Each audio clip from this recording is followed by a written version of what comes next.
kind of just have like organized game. So what I see people have most issues with is how to get to your guard. All right, it's like, how do I get to my guard? How do I get the closed guard? How do I get the spider guard? How do I get the daily diva? And so I always like to start these kind of things with that kind of question.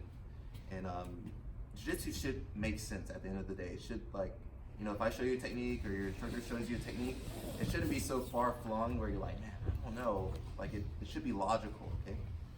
So we're just gonna start seated, and you can stay standing. So I'm always looking for certain grips. I'm either looking for his sleeve grip, his collar grip, or his pant grip, or some combination of those two, okay?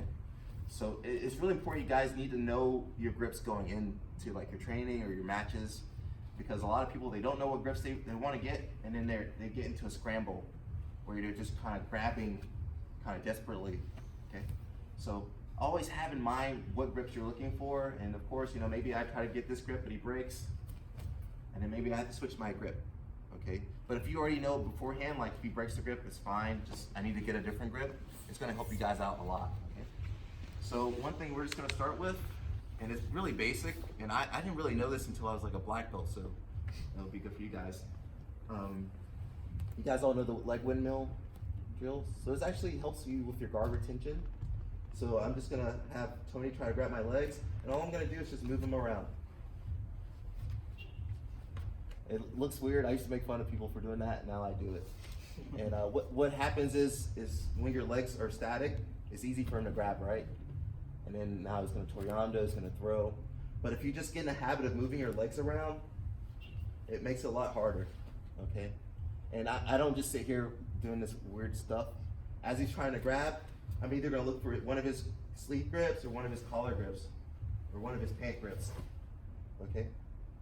And notice I focus on one, don't do two. Because if I try to like, just try to grab, if I try and grab two or more, or two, I'm gonna get out of position.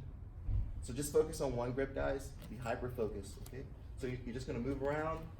You're gonna look for like a sleeve grip, collar grip, or pant grip, right? So we're just gonna use this as both like technique and also warm up, okay? So nothing too crazy. Guy on top, don't go hard. Don't be like an asshole, okay? Just move around nice and easy. Guy on bottom. As I'm doing the leg windmill, notice I try to keep my knees close to my chest, okay? So they're not really far away, okay? Because it's gonna be hard to support your legs once your legs go far. I wanna keep everything contained. All right, guys? So I'm gonna have you guys work with the partner for maybe like 2 or 3 minutes, and then we'll switch. All right, let's go. 1, 2, 3.